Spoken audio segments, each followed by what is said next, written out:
জমির তথ্য অথবা রেকর্ডের পর্চা সম্পর্কে জানার জন্যে বাংলার ভূমি পোর্টাল এখন অনেকটাই স্লো কাজ করছে। তো আপনারা প্লে স্টোর থেকে ভূমি বন্ধু এই অ্যাপসটা ডাউনলোড করে নেবেন। নেওয়ার পরে এটা ওপেন করলে এরকম ইন্টারফেস দেখাবে।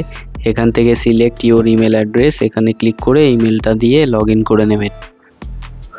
লগ ইন হয়ে যাওয়ার পরে এখান থেকে মোবাইল নাম্বার অ্যাড করতে বলবে, আপনারা ক্যান্সেলে চাপ দেবেন। দেওয়ার পরে এখান থেকে লেটারে ক্লিক করবেন। ক্লিক করলে এখানে উপরে দেখতে পাচ্ছেন অনলাইন জমির তথ্য, এর উপরে ক্লিক করবেন। ক্লিক করলে দাগ ও খতিয়ানের তথ্য এখান থেকে দেখতে গেলে এটার উপরে ক্লিক করবেন।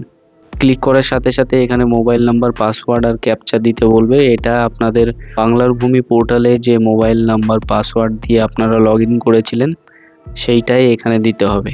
চলুন আমি এটা দিয়ে লগ ইন করে তারপরে দেখাচ্ছি।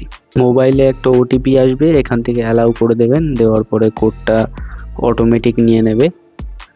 নিলে এখান থেকে দাগ ও খতিয়ানের তথ্যর উপর ক্লিক করবেন। করলে এখান থেকে আমি আগে করেছিলাম বলে আমার এগুলো সমস্ত কিছু দেখাচ্ছে বাই ডিফল্ট। তো আপনারা এখান থেকে জেলা, ব্লক সমস্ত কিছু সিলেক্ট করে নিয়ে মৌজা সিলেক্ট করে নেবেন।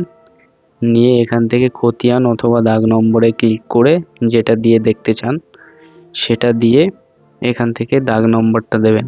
সামনে এই যে 10 নম্বর দাগের তথ্য যেগুলো আছে সমস্ত কিছু শো হচ্ছে। এভাবে আপনারা দেখে নিতে পারেন, অথবা আপনারা এখান থেকে খতিয়ান নাম্বারটা দিয়েও সার্চ করে দেখতে পারেন জমির তথ্য।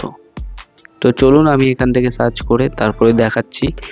দিলে এখান থেকে সমস্ত কিছু তথ্য দেখাবে।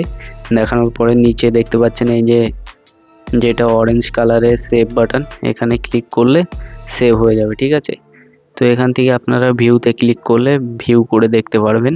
তো ভিডিওটা ভালো লাগলে লাইক, কমেন্ট, শেয়ার আর সাবস্ক্রাইব করতে ভুলবেন না। টাটা।